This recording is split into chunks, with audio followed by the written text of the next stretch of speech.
Actually, the Ides of March is the Latin because it was first. So it's like Ides instead of like first, it's Yep. IDS. Yeah, so Ides, yeah. Yeah, I just don't know. I'd tell you, but I'd got to tell you something. And anyway, you try to pun it, it's bad grammar. yeah. Mo and I, Mo and I, when we work, we do a work play, back and forth kind of deal. And the other day, I suggested we play Punderdome, which is we have several pun games, probably at least three, maybe four actual games, not Yeah, like board games, but card games that are based on puns. yeah. And I just felt like we needed a little um, creative inspiration, so we played Punderdome. And Katy is amazing. You are Not so amazing. fast. They're not all You are good. so you are so fast, and it always amazes me. Yours are good though. Your 11-mile puns are really good. Yeah. About every 4 rounds, I come up with one that's decent. No, so the way Punderdome works is it's basically you get two cards. One is well, I'm trying to think of an One's example. green and one's white, and I think they're yeah. I'm sure there's some sort of One a is like sewing, and one is like animal noises or something like that. So, but but you're really funny because you'll look at one of the like sewing category, and then you just make you look at all the sewing words, and then you try to force them into the yeah. animal sounds or whatever the category is first. Yes, so it's interesting when you're doing Punderdome and you've got two topics as opposed to just one topic where you can talk about anything. So it's like one becomes the storyline and the other words become the puns. But once I start doing it that way, it's hard for me to reverse it. Yeah, But it's just so good for the brain and the creativity, I think, yeah. to make yourself be creative like Well, that. and that's what we do whenever we drive. Is whenever I get sleepy, what do I say? I'm just like, You're like, pick a topic. yep. We start punning, and I mean, we'll pun for an hour and a half. We will. We've had some good ones too. Yeah, And we've I had mean, some really bad ones as well, well. you gotta go through the crap to get the. Look at you self-editing over there. Good job, Moe. Thank you. Good Okay, job. so I asked you before we started. I said, "What are we going to talk about?" And you were like, "I have some ideas." So, what are we going to talk about? Well, I told you. Well, I mean, this is a bit of a selfish topic, but I've just been thinking. I'm in a very reflective space right now, thinking about just thinking about singing, the power of singing in people's lives. One thing that I just had the chance to do literally today, I just sent it in before we jumped on our call. I found out that my middle and high school voice teacher is being nominated for an award Hmm. that's presented by the Columbus Symphony for Central Ohio music educators. Hmm. And I was one of the people she reached out to and asked to do a nomination and a letter. Good. And so I got to sit down and write down really what Stephanie means to me. And my relationship with her is so significant because I don't know that I would be doing what I'm doing or the way I'm doing it today if it hadn't been for her. Nice. Um, I started studying with her when I was 12 Wow. and, knew I had this big unruly voice and she like helped me rein it in and figure out what to do with it. Hashtag loud tenor. But not only that, but the thing I've realized about Stephanie as I've gotten older was that she is very, very good at schwacking people. Hmm. I mean, obviously, she makes people feel heard because she's dealing with their voices, but she always just had a very clever sense of humor. She just had a really personable way of approaching things. And even as a kid, as I was trying to find my voice and I was trying to make my weird make sense, Hmm. there was something about my relationship with Stephanie that just pulled all of that together. What's an example of a way that she schwacked you? Um, just I remember thinking how clever her sense of humor was. Hmm. So let me answer that and then I'll answer your other question. Like there was one time that I was doing like solo ensemble or something like we were like I was just doing this weekend and I was wearing this dress And she commented on the dress that it was pretty. I said, "Thank you." I said, "This is a lucky dress because I wore this for the last competition and I got a good score." And she said, "Maybe I should borrow it and wear it the next time I get married." I remember her saying that. Wait, how many times has she been married? This second one's been very successful. Her husband, Jim, is a lovely, lovely guy. They've been married for probably 30 years or something. Anyway, Because of the dress? because of the dress. But one of the most fun stories is I used to compete in these NATS competitions, National Associations of Teachers of Singing, and I did in high school under Stephanie's tutelage. And then when I went off to college, I competed in NATS as well. Well, Stephanie and I found out that she was going to be my judge. Oh gosh. And this was before, I don't even remember how we found out, but I think she called me. So she goes, "You walk in that room," and she goes, "You do not know me." She goes, "Do not acknowledge that you know me." And so I walked in very professionally, did my piece, but I got her comment sheets and it was like, "Yes, diva, so you." So like it was all like language and even her handwriting. Like, so it was this really cool anchor. But I just, she's been teaching for 50 years. Wow. And just the countless lives she's changed. And she's such a good artist and an amazing educator and just a really wonderful person. So, But I think that's cool that, well, I mean, it kind of sucks that she's the one who has to reach out and get these testimonials, for lack of a better word.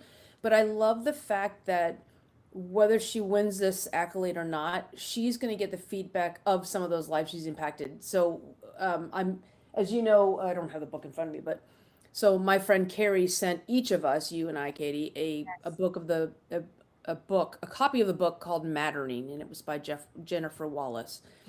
And one of the things that they talk about is when we look to see whether or not we matter, it's really if what's the impact that we've had. And the example that they use in the book is a bunch of firefighters who are the first on the scene. They they go and they're pulling people from the wreckage. They're doing CPR and bringing people back to life. And then these people go off to they get handed off to the medics or the whatever, and they get taken to the ER or wherever they go. Well, then the firefighters go back home. And so they never get closure. Like they never see the impact. And that was affecting morale, like significantly. wow. So there was this fire chief that basically he instituted a system where, like, let's say this is the woman they pulled from the wreckage, he would follow through and he would figure out, hey, this woman lived and whatever, and provide that feedback back to the firehouse. And again, it's so that they could get the closure of the impact that they had, and that boosted up morale. And I think about the same thing with like your teacher is,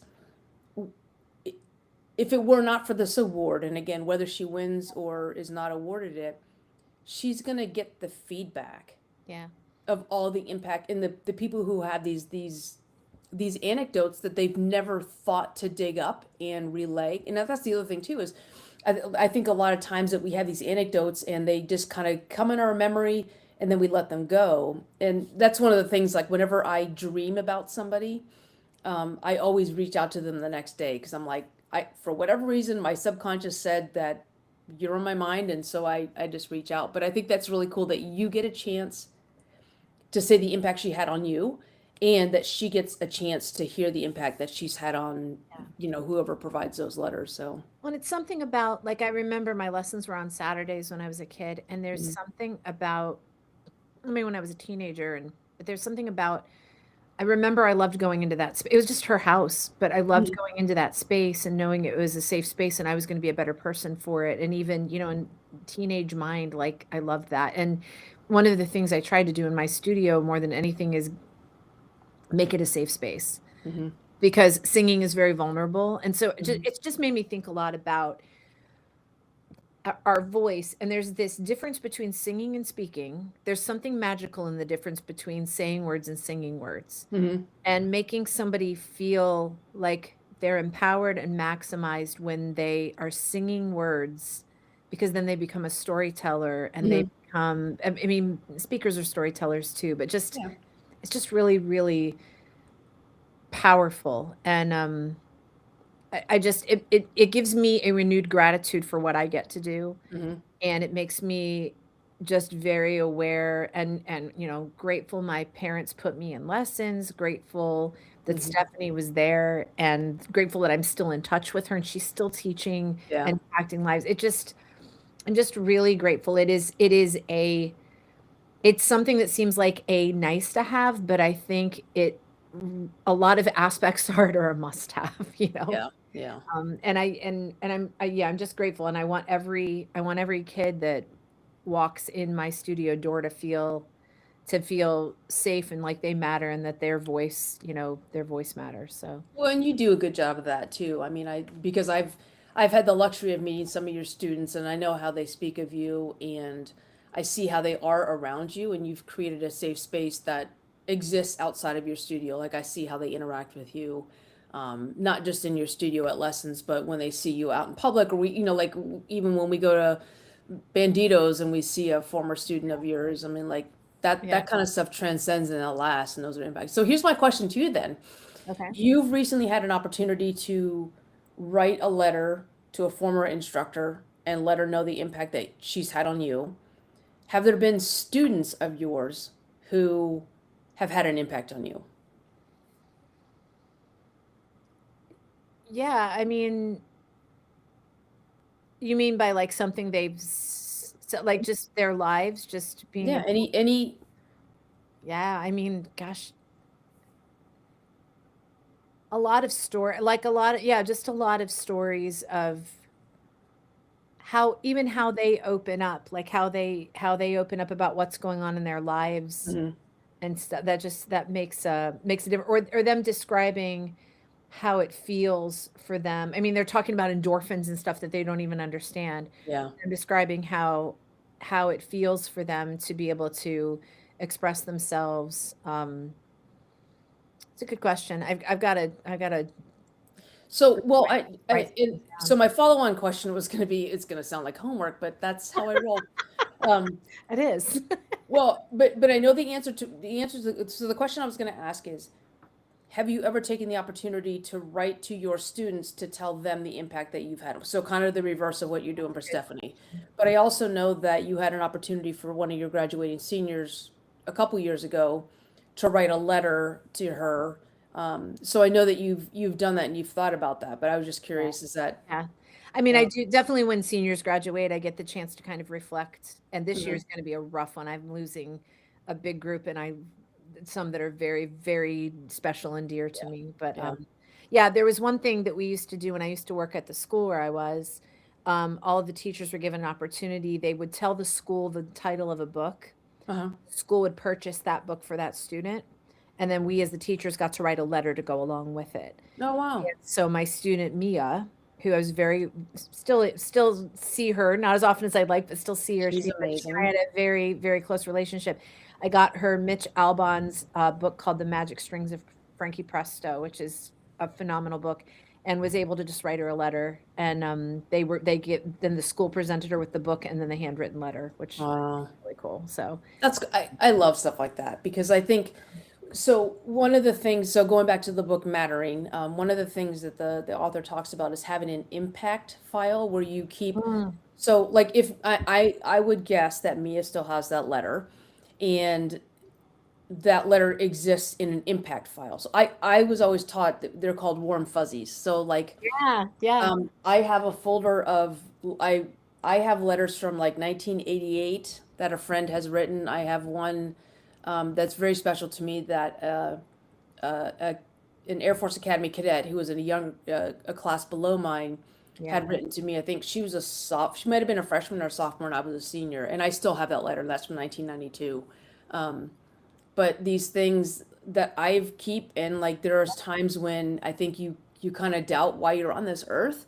And I go back to, I have it, it's right next to my desk, and I have a warm fuzzy file, and I open it up, and you just kind of read these things. So Yeah. I think it's one of those things where a lot of times we self edit, and we're like, I should tell so and so that I'm like a lot of times when I dream, it's weird to say, hey, I was dreaming about you last night, and but so I just reword it and say I was thinking about you yesterday. Well, it was technically yesterday, While I so was asleep. you know. But I think a lot of times we self-edit and we're like, well, I'm not going to send that card or send that because it seems so cheesy. But it's the stuff that I've kept. I mean, I have this one card that was from a chief master sergeant, and it was we were both Friends fans, and it said, you're the Princess Consuela to my banana hammock, which is a Friends reference.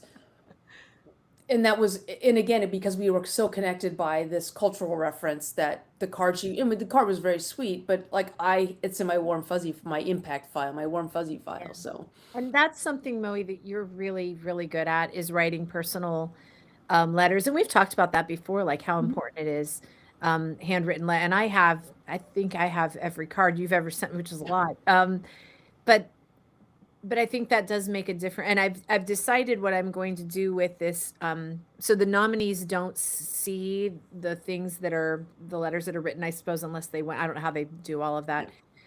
But I've decided what I would like to do is I'm going to print out what I sent in with the nomination, and I'm going to send it to Stephanie so she can see it. I think that's awesome because again, if we don't get that closure, like somebody does something kind for you, if you don't provide that closure, it's kind of lost in this. It's like with the one sock that gets lost in the dryer. It's like it's just floating out there, and it's like, okay, well, yeah, I did. Well, I didn't know that thing that I did, or that thing that I said, or the wedding dress thing. Like Yeah. people don't know those little things that they are throwaway comments to them, and that we latch on, and for whatever reason that anchors and sticks like that. So I think that's cool that you'll get a chance to do that. Yeah. And I often think about too when you see like honors, like Kennedy Center honors, or like just, anytime someone is awarded like for a lifetime achievement or Mm, whatever.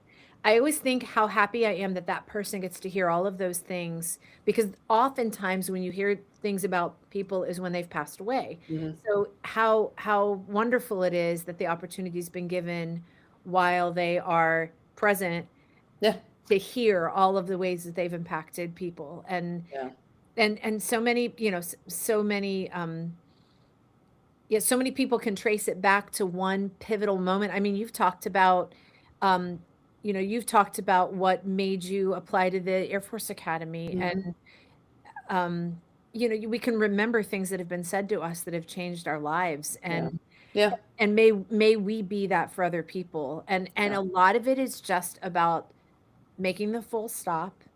So not barreling through, but just stop, listen to somebody, and then take that tiny twist and take the time to say the meaningful things. And yeah, it makes a yeah, difference. It makes a difference. yeah. I don't know. I'm all up in my thoughts and feels tonight. So That's all right. You're allowed. Meanwhile, over here, Jen and I were watching TV, and we had the deck light on, and we're just waiting. Cat was out. We're just got to yeah. remember the cat's out. And Jen's like, "Oh, there's Peto." Yeah. On the deck, right to we have a glass door, right by our fridge. And she gets up and she goes, "Nope, that's a raccoon." Oh my, So, meanwhile, I'm like, "Where's let the him cat?" in. I'm like, Come on in, buddy. "Yeah." So I We're go out front French and try to bulldogs. find the cat. She's out back trying to film the raccoon. We're finding. I'm like, "Oh my God, I don't It's know." like Maine Coon, raccoon. Yeah, right. You could like crochet him a little hat. Just make a whole thing out of it. Yeah, Does yeah. anybody have domesticated raccoons? I know there's a guy on Instagram who's got he's well, I wouldn't call him domesticated, but he's got all those squirrels. Aw. But yeah, I was just watching an episode of Will Trent. This I'm, lady has pet skunks, but I'm glad like Jen had her or you had your glasses on before you opened the door. I'm telling you, there was a I think it was Lens Crafters or something like that, and it was talking about the need for maybe checking your new prescription. There was a lady and she's in her bathrobe and she goes to the slider. She's like, "Come to mama," and a raccoon just walking in the house. That's amazing. Yeah, fantastic. Well, Peto's about the same size as a raccoon. He's a big kitty cat. He might be a little bit bigger than a raccoon. Yeah, he's a monster, but he He's is now inside. The raccoon is not. Peto inside, raccoon out. Raccoon out. What's the weirdest animal you've ever found inside your house? Uh, Anywhere. beside the bat? Yeah, that was not that long ago. No, that was it. What I about had you? a little when we first got this house and we built this wall where the garage door used to be, we had a little salamander. Oh, Little salamander. And we've had birds get in our. You guys have oh, had birds too. We had a hummingbird. That was probably the, Yeah, that was the whole thing. I was over that day. Yeah, yeah. the whole You thing. were over when Jen walked in. We were out somewhere, and Jen's like walking out like, hummingbird's gone. Yeah. We never did find the snake. Remember that? Yes. That does not make me happy. I know. He got out the way he got in, but no, it didn't make me happy either. I'm sitting in. I So would not sleep well. those of you that don't know, I'm sitting in church, my church job. My husband texts me a picture of our hallway by our kitchen, and there's a snake. Nope. So we kind of like barricaded that room off for a while, and And then burn the house down. actually haven't thought about it in quite a while. Have you seen that? Have you seen there's just a series of pictures where like the wife is home and they've got like a, toddler or whatever, and the husband's getting these text messages. And this is before AI, but kind of right on the cusp of it. But the mom takes like a fox and superimposes it like, she's like, "Oh, honey, look at this cat that walked in," and it's a fox. And then he goes, "Honey, that's not," he's texting her, "Honey, that's not a cat, that's a fox." "No, no, he's so cute. Look at," and then the next picture is like, she texts him a picture of the baby and the fox on the on the couch. He's like, "Honey, that is a fox," like, it just all these pictures get more and more ridiculous. And like, That's awesome. we have a fox around. We have two foxes. We call them, well, we have one fox we call Clarence. He just walks around. So, but We have a fox, and the fox, I think, enjoys making our dogs lose their ever-loving minds.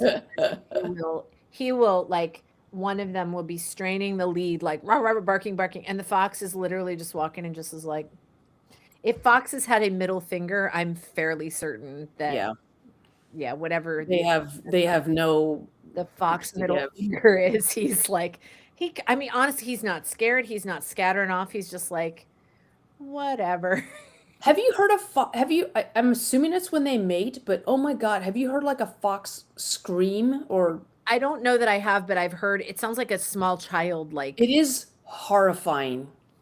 No, it might be a small child being dismembered. I don't know, but it is horrifying. no, I've heard, remember that old "What Does the Fox Say" song that was, No. yeah, I've heard that it's a interesting sound, but I've never actually. Oh, it's horrifying. Yeah. So it'll make you put your head underneath That's the the raccoon, if he's heard of it. Yeah, probably. I'll let him in. All those little baby raccoons up in your tree last year. Well, yeah. So we had, well, and it was interesting. So 2 years ago we had raccoons in this tree, and then this past year we had them in this tree. But well, anyway, I haven't seen them recently. We'd go out on the deck and take flashlights, and if you shine them, and then they shine in their eyes. But then there was the one time the bat was touching down in your pool, and you saved my life. Yeah. Well, I saw the bat yesterday. We were out on the deck having. Did you? Okay, Yeah. so fun fact about Katy. Hates I do bats. not But apparently loves snakes in our house. Oh, I don't love that there was a snake in my house. Well, you don't know for sure that there isn't still a snake in your house. To be clear. No, but bats are if I go on Fear Factor, it's going to be bats. But so Mo and I were in the pool, and it was kind of like almost dusk. It was kind of like the end of the afternoon. So we're in the pool, just kind of walking. All of a sudden, Mo comes over and grabs my arm. She's like, "Come on." And I'm like, "What?" She's like, "Come on." And she just like walks me right out of the pool, like into the house. I'm like, "What?" And you were like, there was a bat. And he was like touching down in the water. He was dipping down. Yeah, he was like dipping down and like, yeah. What is wrong with the animals at your house? They all want in. Oh, the and then you pool, showed the me house. the squirrel on your bird feeder. Oh yeah, so we have this. Yeah, we have a bird feeder. So Pete and Paula got us, and I love it. I am on it all day. Got us a bird feeder that's got the. You've seen it before. It's got the webcam, and so much like my dad, Jen, her whole purpose in life is to figure out how to keep the squirrels from getting in the bird feeder because they go through all the seeds. She's like little, Um, so like I scroll through all the, because it's got a little SD memory card, it's got cloud memory, so I'm scrolling through the pictures, and you can like little thumbnails like bird, cardinal, boy cardinal, girl cardinals, big fat squirrel, like right in this frame. I'm like, okay, so I go to this one, and I go back to the very first video where the squirrel makes an appearance, and you see the camera, and the squirrel just like comes over top, overshoots, and he does like a He looks pull up to get onto the. like a gymnastic bars routine on a bird feeder. Like he just, you see, then he like swings around. And he's it's so funny. Awesome. It's awesome. He'll do it all for the bird seed, man. Yeah. Well, it's like that during COVID. I mean, there was like one guy who, he, long story short, made an American Ninja Warrior course for the squirrels and like had all these. I mean, this whole back. I mean, we were all so bored during COVID, anyways. Like you need to create a project, but I wish you were yarning during COVID. You didn't yarn during COVID at all. I know I'm trying to finish my blanket so that I can use the new yarn you gave me. So, I tell you what though, my mom crocheted. I remember her crocheting when I was growing up. I don't remember what she made. Like I don't remember if she made a I don't know, a blanket or a bra or whatever. But so now that I'm doing it, it is so addictive. But honestly, and I know Alyssa won't want to hear this. I don't like making you make those little animals and critters. It's so frustrating to me. That is not relaxing at all. But then but you end up with something. I ended up with a blanket. That's true. I ended up with a skirt. I mean a skirt. What the hell? What the hell? Scarf. I'm picturing you in a crocheted skirt now, and it's me playing pickleball. Anyway, but like the C to C, which I actually learned from Lee's mom. But mine's right over there, actually. Yeah, I it's mindless. I just got to get to the end, mindless. So y'all doing these markers and knit one, purl two stuff. I'm like, forget it. I just want to go back and forth. Yep, that's too much. That's too much. He's cute. Very cute, but too much. The dragonfly. This is my C to C. Yeah, I love that green. Yeah, it's so. But I agree, because after we did the temperature scarf, the thing about the temperature scarf is you're changing color sometimes almost every row. We need to live in the Truman Show and then just have blue, blue, blue, blue, blue, blue, My blue, temperature scarf, all the same color. So I decided in January I wanted to do a project where I was just doing the same color and mindless. I didn't want to have to be consulting a pattern. No one does. Once we finally figured out the math of C to C, which we both know now. But yeah, I made this whole, and it's good size. It's a nice size lap blanket. Yeah. Yeah, it's I love it. I love it. Dogs. I need to wash it. Everything in my house smells like dogs. Yeah, so it's on my lap now. Everything in my house smells like sheep, so there. So, Mo's adventures in sheep farming, you've all heard about. I got to name a sheep today, guys. Yeah. Mo sent me a picture of a sheep and she said she needs a name. Or she said the sheep needs a name. Didn't say if it was male or female. So my first submission, Betty White, because she's white. I was going to say Marshmallow, but I like Betty White better. And then I said, oh, wait, if it's a boy, Barry White. Let's get it on. It's a girl. It's Betty White. Betty White. And then you said not just Betty. It must be called Betty White. Every time you refer to her, it is Betty White, not Betty. Yeah. Very important. It's so funny. These we have 19 baby sheep, baby lambs, whatever babies. So I say we. It's our next door neighbor Lee owns the farm that's got the sheep on it, and Amy is the operating manager of it. So Jen and I get to go help, and so fun. Yeah. Some of the just like call signs in the military, some of the sheep have earned their. For example, there was one sheep, Bronco's brother, who for whatever reason, I don't know, looking for an udder, I don't know, misguided, not Magellan, stuck his nose right up his mom's butt at about the same time that she was having a small case of diarrhea. You're not allowed to say what his name is now. It's Poop Face, but not poop. And anyway, so we have a database and it's like Bronco, Poop Face, Betty White. I'm so glad Betty White is in there now. Yeah, Jenny named Guinness. We had Sprinkles and Cupcake that Kensley named. Yes, my granddaughter was visiting, and Mo and Jen let her hold a sheep. These were early. This was early. Yeah, they were their first. They were their OG ones. And Mo said, "What do you think we should name her?" And she named them Sprinkles and Cupcake, and they're still named Sprinkles and Cupcake. Yep. So yep, we just tagged them, and so like Cupcake got the little brown thing on her back, like somebody took a cupcake. So, but the MVP, Lamar. Oh my God, he is awesome. He is crazy. Yeah. He hops oh my gosh, his jumping is everything. He is so stinking cute. Yeah. He's Yeah. so cute. Yeah. So yeah, if you want to get your hands on some sheep. That didn't sound right at all. If you would like to hold a baby lamb, come see us. Anyway, more importantly than holding a baby lamb is to reach out to the people. Do not self-edit. And when somebody comes into your mind, let them know. Like, for example, I need to let Ben know. I was using a Stalogy pen today, and he was the one who showed me these Stalogy pens, which I absolutely love. And so every time I hold a pen, I think about him. However, every time I think about him, I don't tell him that. And so I need to close that loop. And because that's the only pen I use if it's not a Sharpie thin point. So anyway, game changer. So anybody that's had an impact on you, just let them know you're thinking of them. It's so quick, it's so easy, and it means more than you will ever realize. So that's my closing thoughts. Katie, over to you. No, I think I laid it on pretty thick tonight with the idea but just again, the importance of there's so much more to helping someone find their voice than singing. Yeah. And there's something about feeling connected and safe.